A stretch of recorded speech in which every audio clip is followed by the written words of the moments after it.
अस्सलातु वस्सलाम अलैका या सय्यदी या रसूलल्लाह, अस्सलातु वस्सलाम अलैका या सय्यदी या हबीबल्लाह। अब पता चलेगा कि इलेक्शन में कौन जीतता है कौन हारता है। कई बुर्ज उल्टेंगे।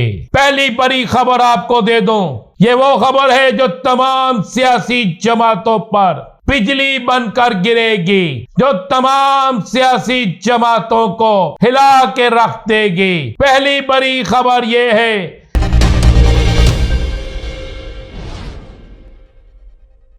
तमाम सुनने वालों को मेरा सलाम। मैं हूं राना अजीम और आप देख रहे हैं राना मोहम्मद अजीम ऑफिशियल यूट्यूब चैनल और फेसबुक पेज। और आखिरकार इलेक्शन का मैदान भी सज गया। अब पता चलेगा कि इलेक्शन में कौन जीतता है कौन हारता है। और जिस तरह कहते हैं ना, मज़हत माया हून आनगे। वाकई अब कौन सी सियासी जमात अवाम में है और कौन सी सियासी जमात हवा में है, अवाम में नहीं। इलेक्शन का मैदान सज गया है और सियासी पहलवान खारे में उतरने के लिए तैयार हैं। पहली बड़ी खबर आपको दे दूं, यह वो खबर है जो तमाम सियासी जमातों पर बिजली बनकर गिरेगी, जो तमाम सियासी जमातों को हिला के रख देगी। पहली बड़ी खबर यह है कि कप्तान इलेक्शन लड़ेगा। कई लोगों की उम्मीदों पर पानी फिर जाएगा। दूसरी खबर के इलेक्शन का मैदान सज गया। तीसरी खबर, कई बुर्ज उल्टेंगे। कई बड़े लीडरों की जमानतें जब्त होंगी। कई लोग इलेक्शन से भाग जाएंगे। सबसे पहले आपको मैं एक अंदर की खबर दूं। ईवान सदर में जो मुलाकात हुई इलेक्शन कमीशन की, उस मुलाकात में सदर पाकिस्तान ने वाज़े तौर पर यह कह दिया कि आइन से हट के बात कोई नहीं होगी। आइन अगर 90 दिन का कहता है तो फिर 90 दिन, अगर 90 दिन से ऊपर लेकर जाने हैं तो फिर आपको इसकी आईनी गुंजाइश और आईनी इजाजत लेना पड़ेगी। क्योंकि अगर आप कानून के असूल के और आइन के मुताबिक देखें तो आइन तो खत्म हो गया। उसी दिन आइन को सबताज कर दिया गया था जब साबिक चीफ जस्टिस साहब ने हुक्म दिया था कि 90 रोज के अंदर अंदर इलेक्शन हो। नहीं हुए, फिर हुक्म हुआ, नहीं हुए, और अब फिर हुक्म हुआ है। लेकिन अब भी अगर 90 दिन से ऊपर डेट चली जाती है तो फिर आइन की तो आइन शिकनी हो गई ना। और आइन शिकनी करने वाले क्या सजा से बचेंगे या उनके लिए फिर नरम गोशा ही होगा?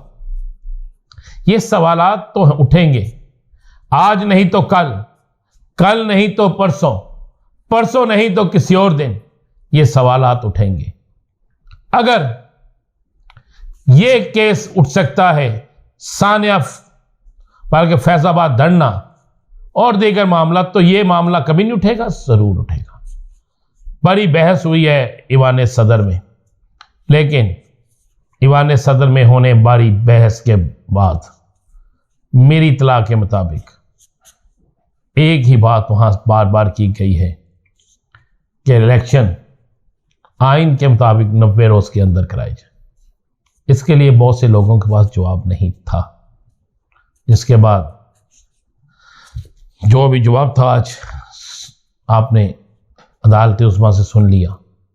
अब तो इस बहस में नहीं जाते क्या होगा क्या नहीं होगा। पहली तो खबर मैं आपको दे दूं कि चेयरमैन पीटीआई इमरान खान बेशक इस वक्त जेल में है, बेशक इस वक्त उन पर बेइंतहा मुकदमात हैं।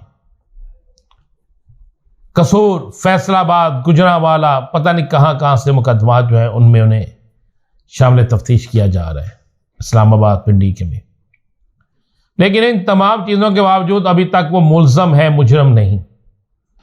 और मुल्ज़म इलेक्शन लड़ सकता है, मुजरम इलेक्शन नहीं लड़ सकता। तहरीक इंसाफ के जराए इस बात की तस्दीक कर रहे हैं कि ना सिर्फ कप्तान इलेक्शन लड़ेगा, बल्कि पाकिस्तान के हर हलके से कप्तान के ही उम्मीदवार इलेक्शन लड़ेंगे और हर हलके से एक नहीं, दो नहीं, तीन उम्मीदवार रखे जाएंगे ताकि बवक्ते जरूरत या हालात के मुताबिक फैसला हो सके। एक तो ये बहुत से जो कि मुझसे लोग पूछ रहे थे, मैंने कहा खबर दे दो, इलेक्शन का मैदान सज गया है। अब देखना यह है कि इस मैदान में कौन किसके मुकाबले में आता है।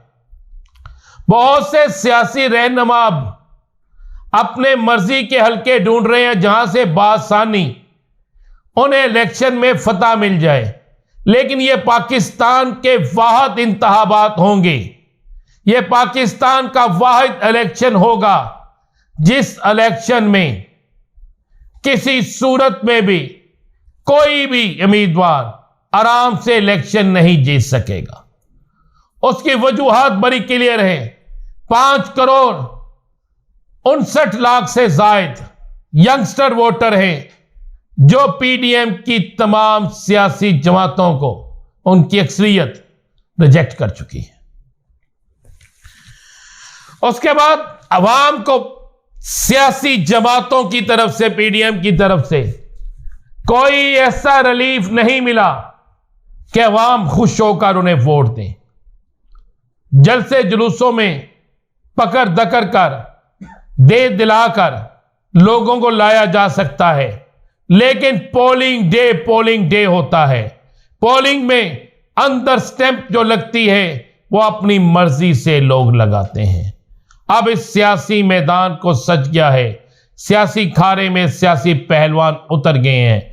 कौन किसके मुकाबले में होगा यह भी आपको बहुत जल्द बताएंगे और वक्त से पहले बताएंगे, जो हमेशा हम बताते थे, क्योंकि आज सुप्रीम कोर्ट के फैसले के बाद तो कमाल हो गई है।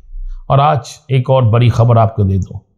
मेरी खबरें जब बाद में तस्दीक होती हैं तो आप लोग कहते हैं हाँ जी ठीक कहा था, वक्ती तौर पर आपको लगता है कि शायद ऐसा ना हो। खबर यह है और बड़ी खबर है कि ये वाहिद इलेक्शन होंगे जिसमें कई बड़े बुर्ज उल्टेंगे, और ये बड़े सियासी बुर्ज इतनी तेजी से उल्टेंगे कि आप सोच भी नहीं सकते। इन बड़े सियासी बुर्ज के उल्टने के बाद पाकिस्तान की सियासत से कई नाम फारिग हो जाएंगे। कौन कौन फारिग हो रहा है इंतजार कीजिए। मेरे अगले वीडियो को इजाजत दीजिए। अल्लाह।